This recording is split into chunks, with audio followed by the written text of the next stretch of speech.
Hello and welcome to Bread and Honey, the brand new series from Times Money Mentor where nothing is off the table. Now, today we're asking, are you better off single? Now, we mean that financially speaking. We aren't qualified to answer it in any other way, although I'm sure we will probably be delving into that realm.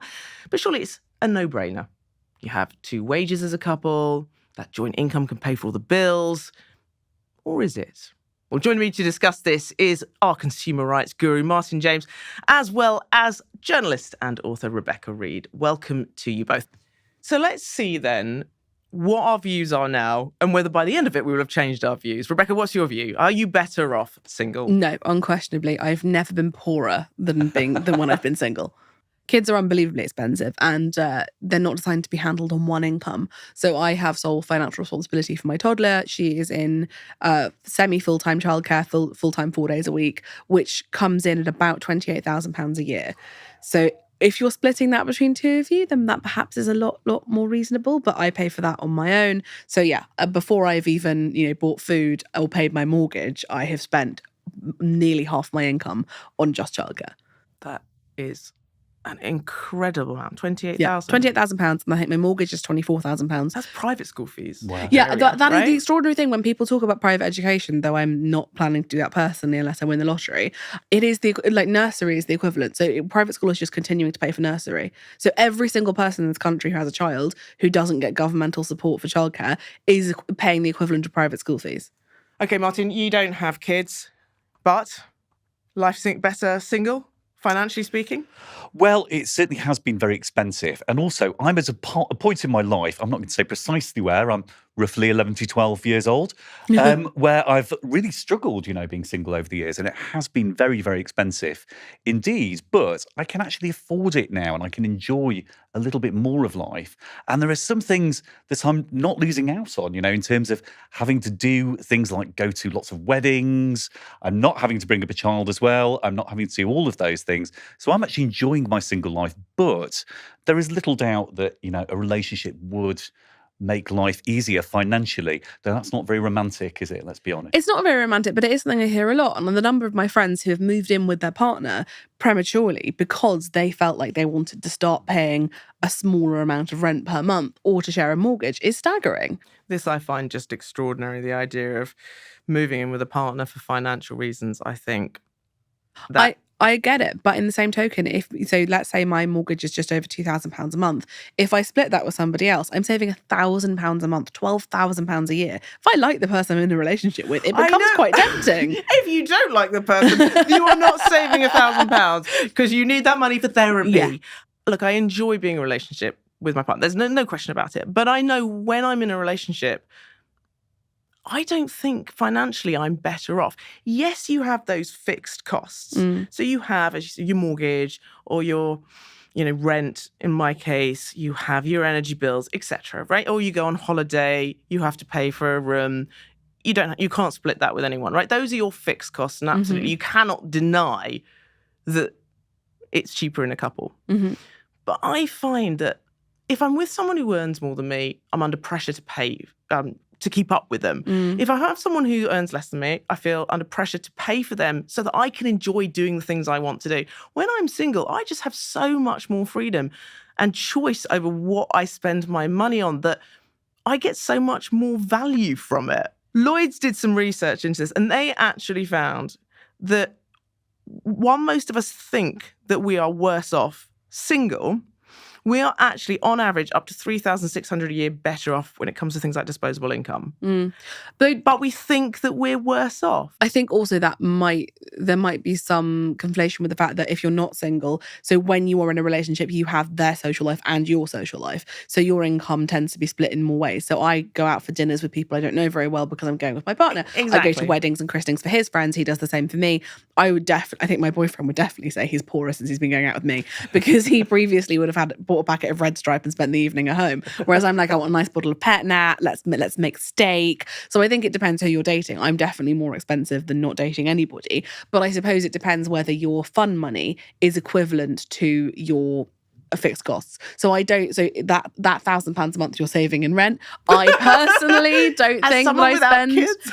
Yeah, my fund money is nowhere near £1,000 a month. So I think it depends on your income more broadly, perhaps. Well, I suppose it depends on how much fun you are as well, really, Yeah. doesn't it? Because I mean, there's different types You're of saying that of mums people. aren't fun? No, I'm saying I'm saying that some people are quite happy with a pack of Red Stripe at home Yeah. and, you know, sitting there. Whereas I quite like to go to the theatre. I quite like to go out and, you know, see my friends and do you know, some nice meals and things, as you were saying. So there are different types of people. Now, I think, you know, if you are a more gregarious person, you're going to be a poorer person as part of that process as well. That is true. One place I have seen a massive savings since I've been in a relationship is that I used to have to get a babysitter every time I left the house. Babysitter's about sort of £14 to £16 an hour. So if you go out for 3 hours, you spent 50 quid easily. So now that I can make my boyfriend come to my house to entertain me and we can watch a film and that feels like more of an evening than just sitting there alone, that has been a saving. But that's the only place I can really point at that's been a dramatic saving. Images of you with a spreadsheet going sort of for saving on babysitting £14 an hour. Kind of, yeah. But when the margins are tight, the margins are tight. It's true. And I do find myself, every time I get any kind of invitation to do anything, I think, will that be £14 an hour of fun? And if it won't, I'm just going to say no to it. Which is a really key point when it comes to dating. I mean, let's talk about the cost of dating then for single people. So the fixed costs are the fixed costs, but the cost of dating, that is where as a single person, it starts to rack up. That's where as a strong, independent woman, I have to share half the bill kind of thing. What about the cost of dating and thinking about childcare? So between splitting up with my husband and meeting my partner, I went pretty heavy on the dating. And it was not inexpensive. So I think if you want to have a better experience of the apps, you probably end up paying for the version of it that costs between sort of £10 and £15 a month. Obviously, you need to travel to the date. I always get frustrated when there's a sort of like social media meme that goes around at the moment where it's like men should pay for the first date, here's why. And then they show how much their makeup costs and their... Yeah, exactly. Yeah, but it's the argument that before you've gone on that date, that woman has spent all that money on her clothes, on her makeup.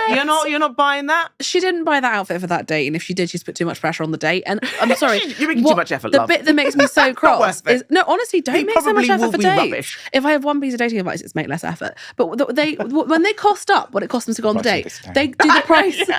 They do the price for the entire bottle of moisturiser. So I saw a guy yesterday who was like, my moisturiser costs £220. You can pay for the dinner, and it's like, we didn't put the whole bottle on your face, and if you did, you're an idiot. Yeah, you fair. used like £1 worth. So yes, it does. But also, you're an idiot for spending £220 on a bottle of moisturiser. Yeah, exactly. I love that. How was your date? Very shiny. Yeah, exactly. Sort of wet in the face. She kept crying about how much she spent on her moisturiser. Yes, there is an expense for getting ready. And then I personally am a bill splitter.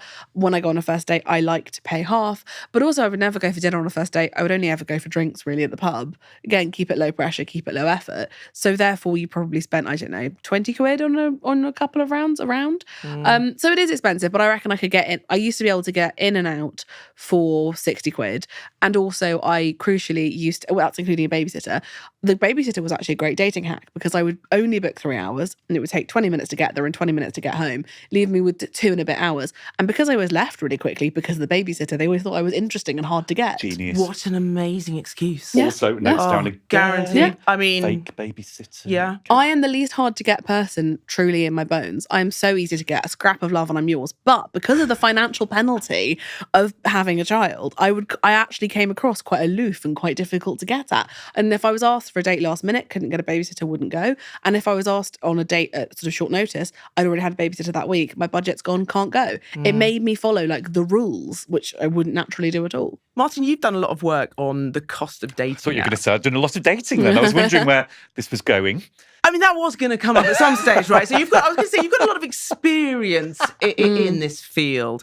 But I was curious what it's like on the gay scene. Is it different? Is there an expectation that, well, the man is always going to pay, isn't he? One man is always going to pay. Well, how can I put this as delicately as possible? We don't necessarily go out for dinner. Right. Things are a lot quicker. Oh, Martyn, Would you not go for a drink first? Or just straight someone's house? It's the apps are much more convenient for meeting, shall we say. And of course, that takes out some of the fun of dating and the romance. You know, I know a lot of friends who've got married recently. And when you tell kind of like the origin story, how did you meet?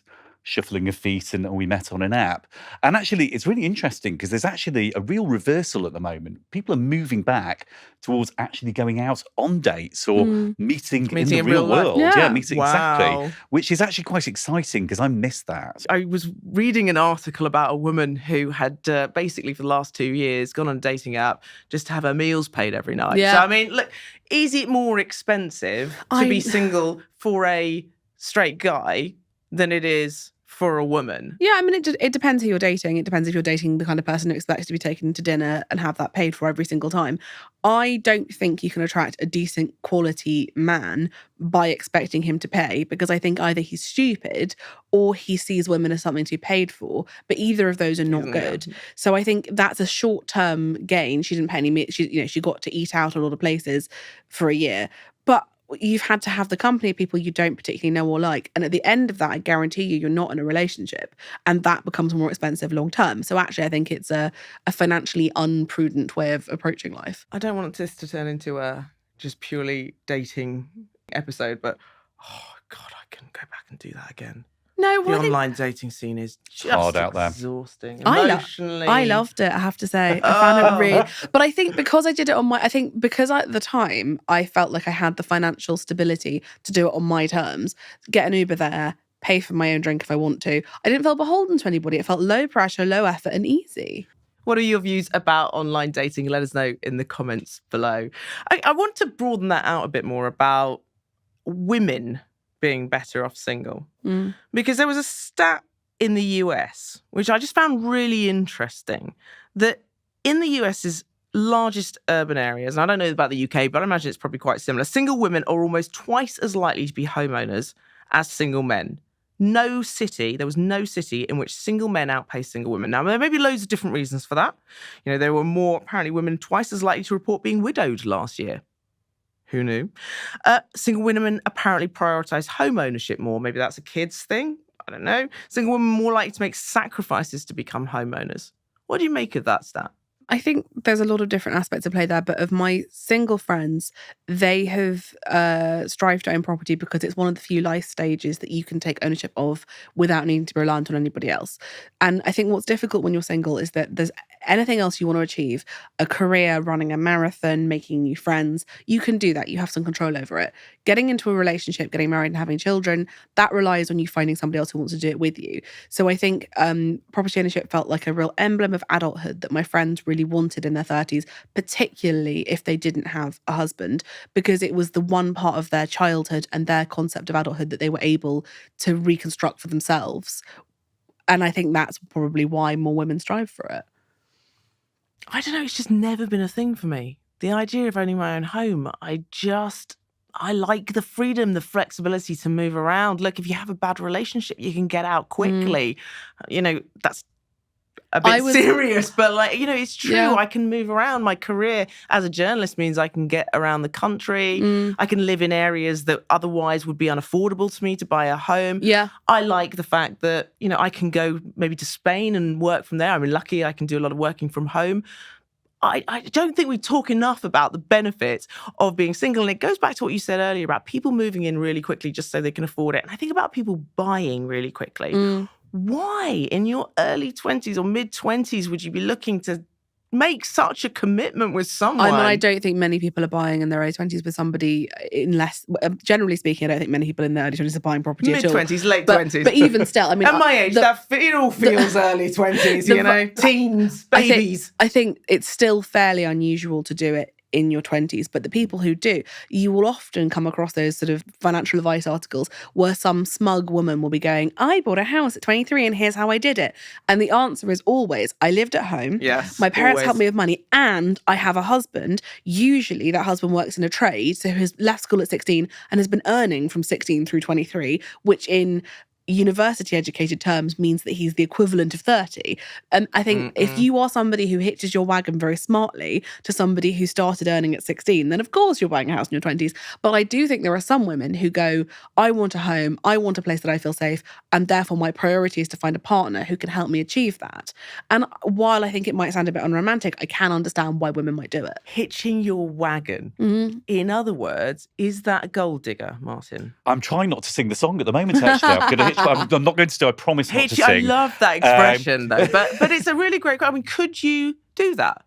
Are you the sort of person, Martyn, that would go out with someone just because it fulfills a goal for you, financially speaking? Well, first and foremost, I think what Rebecca's talking about there is that's a pragmatic decision, but there is still the emotions there as well. It's just a little bit of more pragmatic thought that's gone into it. It's not like a cold business decision. I think that the decision to be a gold digger, to actually go and date somebody purely because they have money, is a separate thing. Now, I will be honest, I did once date a multimillionaire just to see if I could be a gold digger, and the answer is no, disappointingly for me and my current finances. Not only could I not do it, I found that I was overcompensating. So I paid for all of the meals. I paid for all of the days out. I bet they loved that though. They really did. Yeah, exactly. There is a part of me that's quite proud that I wasn't that kind of person, and yet I could see Did you think you why. might have been though? Well, I was interested to know. I think on some level, all of us think that if we met somebody very wealthy, we might be able to. But I found the lack of control that it brings you really uncomfortable, and also I felt like I had to be nice all the time when I dated a really rich guy, and I'm not that nice. It was exhausting. You know, I was going out with someone who was not uber, he was a multimillionaire, but, you know, I was a jobbing sports reporter, you know, I was on peanuts.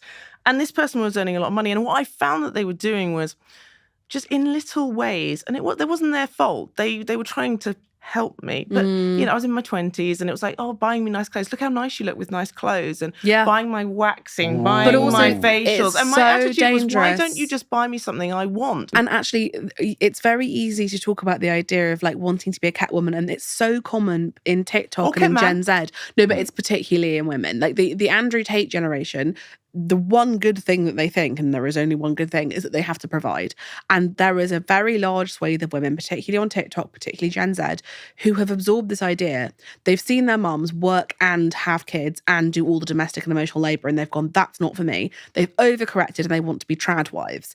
And yeah, there's a trending thing this about is a trending that. thing. And the concern about that is that you are welcome to screw your life up however you want. But if you give 15 years of your life to somebody and you don't earn, you do not have a pension, you do not have savings, then if that goes wrong, you are so unbelievably screwed. And the one sensible thing that I did, and I got married very young to somebody who I am no longer married to, but I did always have separate finances. And that is the only sensible thing I've ever done. I love the fact that the non-financial broadcaster brought up pensions before we did. But it's true. I don't have a pension now, obviously. I spent it. But, you know, I did have one. It is one of the biggest problems that we see, especially with silver splitters, so people splitting in their 50s, is generally women, it is, who have given over all of that control over finances to their other half.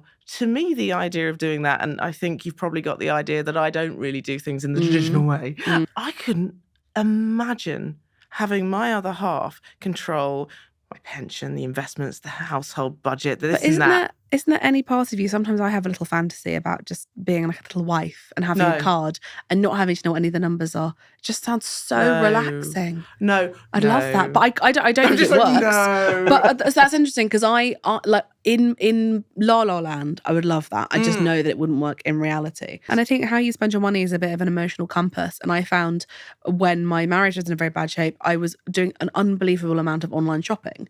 And so I think, you know, there is a tax on being in an unhappy relationship, the amount of money on therapy, the amount of money on, but I would buy things that I didn't even really want or need because I wanted that like dopamine hit of the postman coming and being excited about what it was going to be.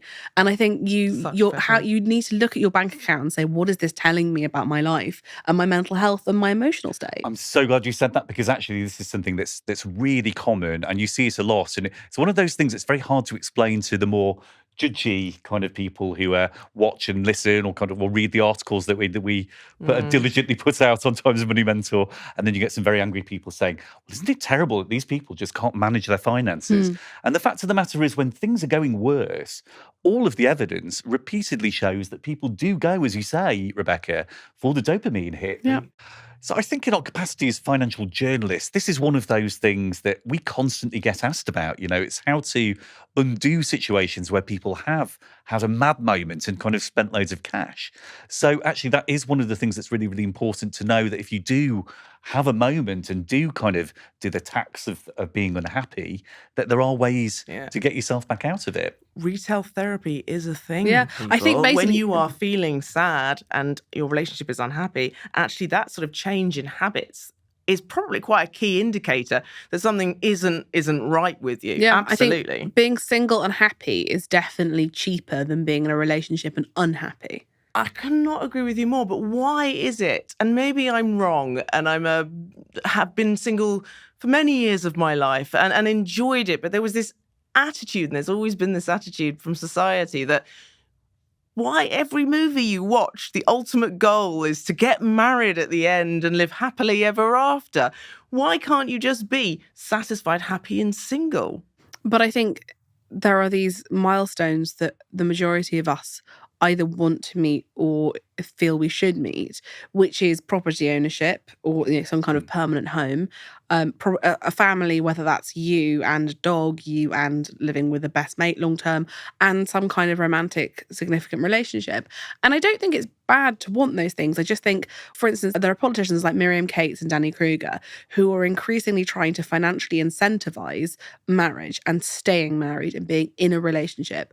And I find that very frustrating, because while I understand all of those milestones are important, they are not the only way to be happy, and they're not the only way to live a decent life.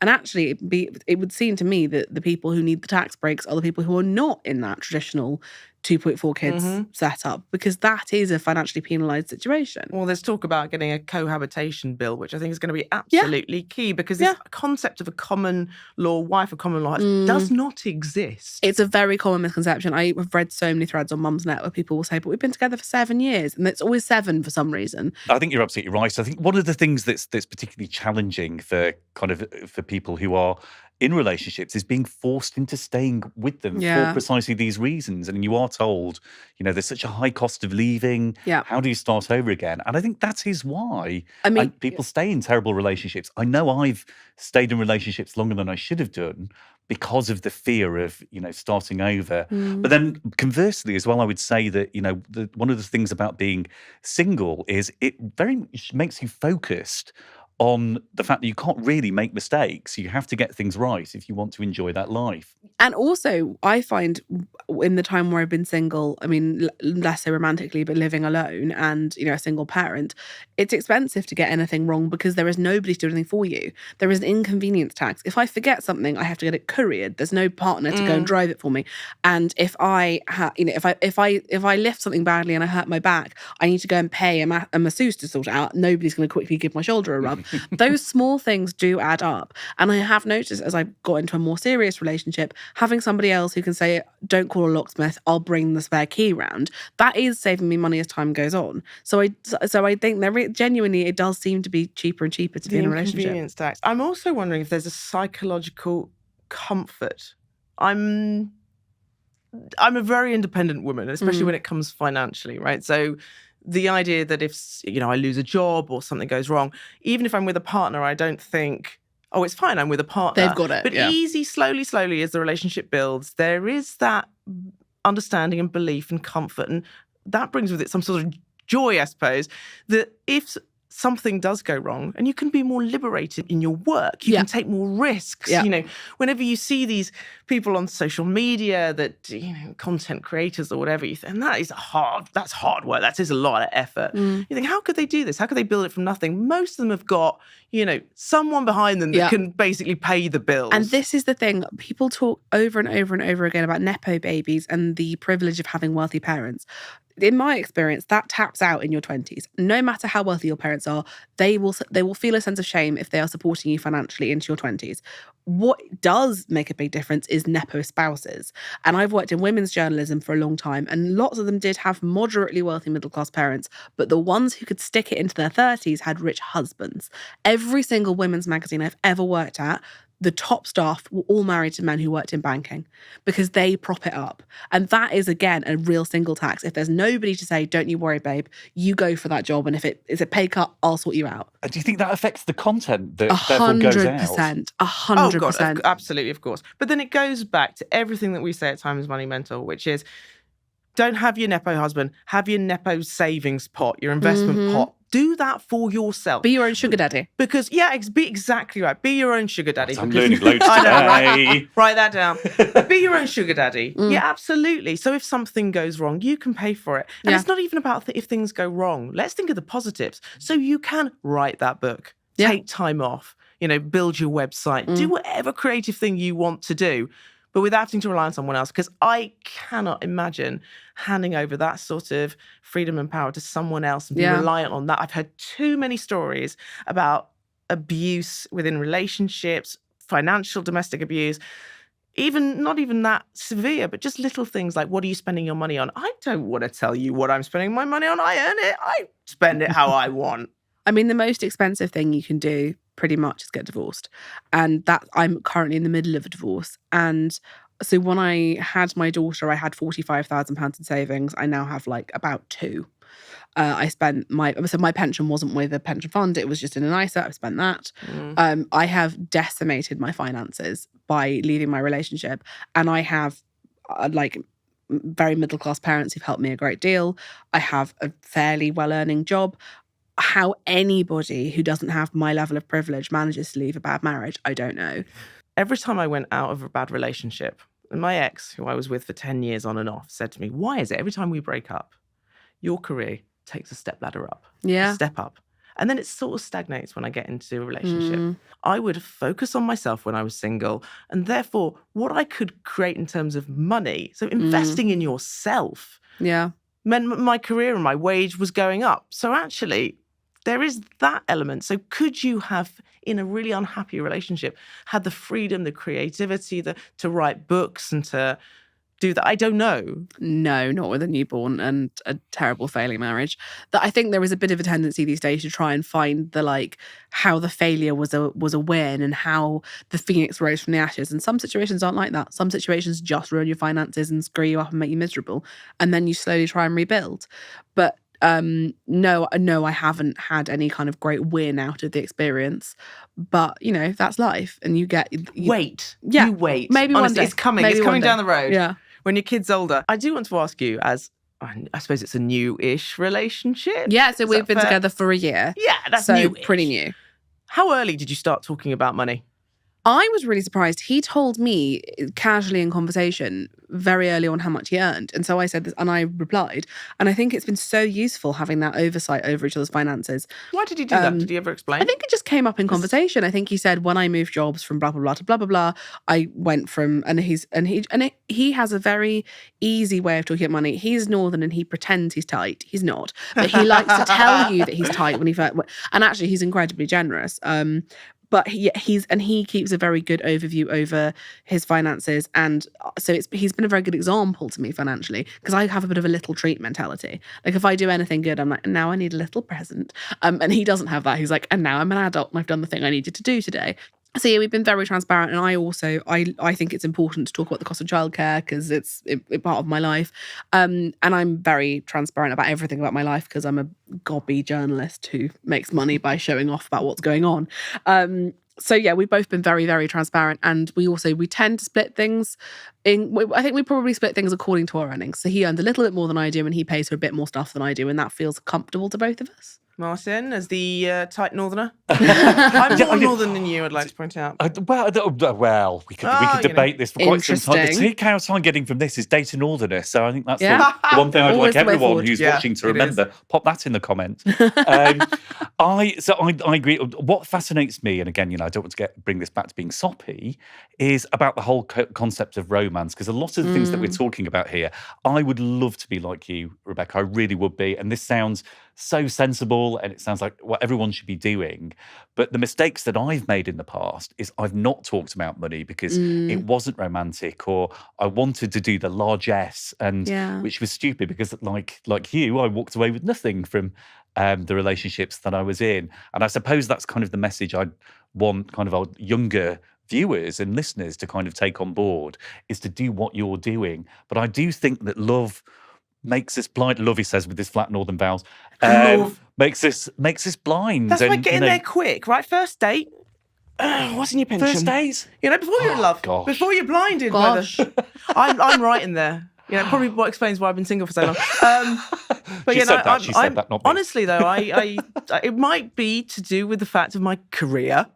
So I talk about money all the time, so it isn't really an issue for me. Yeah. But I just think it's so important because one of the biggest reasons that people break up is a misalignment about money. Yeah. When I say misalignment, I don't mean obviously people argue if they don't have enough money, etc., etc. But it's like one of you is a spender, one of you is a saver. That is one of the biggest things that causes for people to break up. So if you can't work that out early on, why are you wasting my time? Kind of thing. But then I think for me, separate finances is kind of a must in relationships, and I will never have. I mean, my ex and I never had a joint bank account even, and I don't ever intend to have a joint bank account. That doesn't mean that I love any less or any like less enthusiastically. That is one place that I think I want autonomy, and I don't think that makes me less committed or less involved. I think that's absolutely true with the joint bank account. I've recently got a joint bank account, first time ever, because I'm buying a home and we're going to use it for bills. But that is not a replacement for my bank account. Yeah. I don't want anyone. I mean, I'm not doing anything with that bank account, but there's so much detail on there, like where I'm going. Yeah. I don't want you. It's none of your But business. it is really tricky because in my previous relationship, the intention, though it didn't pan out that way, it was that when we had a baby, I said, I need you to pay me I will put in X amount of money each month. You put in X amount of money a month, and the government gives me X amount of money a month, and that's my salary. And from that, I will pay my half of the mortgage and my half of the food shop and everything else. But I need you to give me a salary for the time that I can't work because I'm having our baby. And that felt like a horrible conversation. It felt cold and cruel. It's one of the things that I try and persuade women to do if you're going to have a baby and you don't get a pension. Yes. Because we're talking about all the immediate things and the immediate costs. But the big sacrifice for you is your pension. And also your NI future. Contributions. Because you can, if you take long enough off work, you can really put a hole in your NI, and that is a real problem. And it can mean that if you have another child much later on, you're not entitled to maternity pay, to statutory maternity pay. Exactly. Nobody ever talks about that one. In fact, it didn't really come across my radar until, many, many years maternity pay? No, national insurance contributions. But you never know. Science is moving very quickly. Well, it's true. Martyn's got some exciting news. Yep, sorry. Okay, it's a quick question though. Do you think that in order to have like a successful relationship, that you need to be financially compatible? No, I think as long as I'm the more profligate one, I'm fine.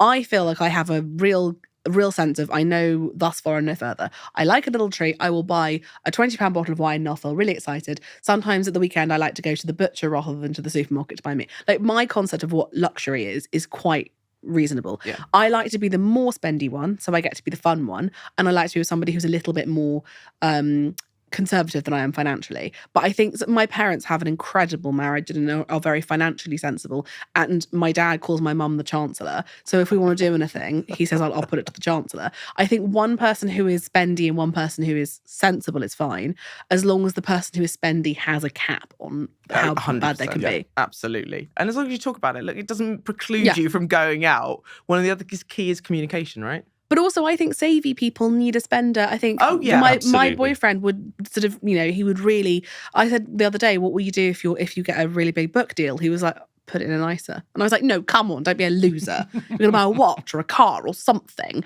Like, you need somebody to shake you into using your money for fun. Because all money is fun tokens, really. 100%. 100%. Look, we're running out of time, but I want to ask, because Martyn, you are the rip-off expert, the biggest rip-offs of being single? Oh, that's such a good question, because there are so many of them actually. When you think, it used to be things like travel, you used to pay the single supplement for having a hotel room, which I've never really understood. It's not like you're not bringing the funds, so they're going to charge you more. Very strange. But to be honest, there are loads and loads of other rip-offs. I mean, we've chatted about this previously, and I wrote a column about this for the Times Money Mentor about council tax and about, we only get 25% off as a single person, which doesn't even remotely reflect what you're putting back into the system as well. So there aren't that many tax benefits and perks. In fact, you mentioned that before, Rebecca, about what as a single person, what you're not really getting as much out of society as you're putting in. Absolutely. For me, the single biggest rip-off during my platinum single, I'm really alone period was weddings, because you still have to buy a present, you still have to pay for a hotel room, you still have to pay for travel. I can't drive, so it means getting the train and then a taxi. it inevitably ends up costing hundreds and hundreds of pounds. And I think if you go with somebody and particularly if they're shared friends, then you split that. And that is a huge saving. I'm going to 7 weddings this summer. I honestly, at this point, I'm thinking any fewer friends because too many weddings. So my top financial tip actually is be like me and just moan about how much you hate weddings all of the time, Right. and nobody feels compelled to invite you. I It's like really that. good. I like that. I love the premise of that, though. Your top financial tip is be like me. Yeah, be I know miserable. you too well for you not to have something at the end of that statement. So for me, there's loads of rip-offs, but I think it's the mini bottles of wine. I've got a Right? really good fix for you. It's buying the big bottle Yeah. of wine. See, now what if you don't want the whole bottle? I've never not It's wanted never the whole happened bottle. to me. Is that a thing? And you could use it in cooking, I suppose. There is benefits to You could that. use it in but cooking or you could use it in You could drinking. use wine in cooking. I think going back to the are you better off single? Yeah. My auntie gave a great tip. Never put a wine in food that you wouldn't drink. There's no So wine I won't drink, so that's not an issue Yeah. for me. That is And the right answer to that. And I don't put wine on microwave meals, so it doesn't matter. But I think, going back to the, are you better off single? I actually think the 2 biggest rip-offs are when you're with someone, kind of. You mentioned the first one, that's divorce. Mhm. The second one has to be the W word, and that is weddings. You say that to any event company, flowers, whatever, caterers, and they hike the price right up. The average cost of a wedding at the moment, I cannot believe it's £25,000 Yeah. on a day. On one day, and that's the average. That means people are So, spending more than that. do you know what that is- to me is unfathomable. There was a statistic that shocked me a great deal, that actually the more you spend on your wedding, the less likely you are to get divorced. And I would have thought it'd be the other way around. I was all anti-big weddings, but apparently the more you spend, the less likely you are to My split. dad always said that. He always said to me that the more you spend on a wedding, the more important it becomes, the Yeah. more event it becomes. My dad's divorced. So Interesting. that clearly didn't work. I mean, yeah, I went but- around saying, oh yeah, absolutely, let's spend more money. The more you spend, the less likely you are to get divorced. And then guess who's divorced at 32? Not even finished getting divorced, halfway through. Where do we go with that, eh? Well, will I be buying a fascinator anytime soon? That's what I want to ask you. Oh yeah, would you do it? Would you get married? Would I get married at my age? Even though it might be expensive. I mean, I always thought I would go to Las Vegas and dress as Dolly Parton, if Yeah. I'm honest. But I'd that, go I to think is probably I'd quite go to a expensive. registry office. It's 250 quid. I Might go for lunch look at afterwards. something like, I don't know, a nice place like Reiss or whatever clothing brand and think they've got nice dresses. Yeah. I cannot understand why people spend all of that money on a wedding dress. I also don't like being the centre of attention. I find it all a bit. In terms of the money, I wrote You a know? book a few years ago called The Power of Rude, which is about sort of how women are afraid of being rude or characterised as being unpleasant. And the bridezilla thing and the spending lots of money comes in because for a lot of women, it's the only day that they feel entitled to be demanding. And therefore, it gets blown up and blown up and blown up because it's the only time they're asking for what they want, demanding what they want, being really clear about their expectations, and they get carried away with it and they get high on it. I don't know that's true. I can be pretty demanding. I think, we women can be pretty demanding. I think what it is, it's just all of that attention. It's so much pressure on one day. It's our perfect day. It has to be the best day of our lives. And you forget that actually it's about love at the end of the day. So would I get married? Yes, I'd get married. Absolutely. I do believe in marriage. But you would spend £25,000 on it. I absolutely wouldn't spend £25,000 on it. I wouldn't see the point. For me, it would just be a time to celebrate love, celebrate my family and friends, and a future that hopefully we'll spend together. Exactly. And if you want to go to Las Vegas and dress as Dolly Parton, I'm happy to go with both of you. We don't have to get married. We can just do it for lols. We can Yeah. do another episode when we're there. Yeah. Absolutely. Oh, yeah. So in conclusion then, have we changed? You were very much yes for the single tax. Martyn, you were equivocating. I was very much for actually, I think you're better off single. Are you, Rebecca? I think the most expensive thing you can do is transition states. Whether you go from being married to single or single to married, that is the most expensive thing. Yeah, and listening to you, I think having children is also Unbelievably, yes. It is the argument I have whenever I buy something that I think is a bit it's a bit of an indulgence. Like, well, I don't have kids. You can't argue with that, It's true. Martyn? I agree with you. I think actually what's been really interesting about this whole conversation is looking at every aspect of this whole debate. And I think actually the answer is it doesn't matter whether you're single or whether you're in a relationship, as long as you've made some basic sensible provisions. And I think it's really important as well to learn to live by yourself and be aware of the risks and know how to look after yourself if things go wrong, so that you can actually enter into a relationship and throw yourself into it fully on that basis, but also be aware of where the exit door is, he said unromantically. No, there's nothing wrong with No, that. I think it's more romantic to know where the exit door is and choose not to use it. Well, that's the end of the show. Right? That's it. I would just say there's 3 things to work on right now, whether you are single or whether you are in a relationship. And I'm still erring towards the single, but look, that's absolutely for me personally. I don't think you can make a sweeping statement on this one. I just know for me personally that I'm better off single, financially speaking, but it's something I have to work on, right? The 3 things that you can work on now is know yourself. I've said it before, but honestly, knowing how your spending habits are changing, what you're like in a relationship, what are your trigger points is so important. Then it's know your partner. Absolutely know your partner. Again, same things. And then it's to communicate. Just because one of you may be one thing and another, that doesn't mean the relationship can't work. The most fundamentally important thing is communication. So there you go. I'm doing a politician's answer and saying, I don't know what the answer is. But if you do let us know. Thank you so much to Rebecca, to Martyn, and to you for watching. Do remember to hit subscribe so you don't miss an episode from Bread and Honey from Times Money Mentor. Until next time.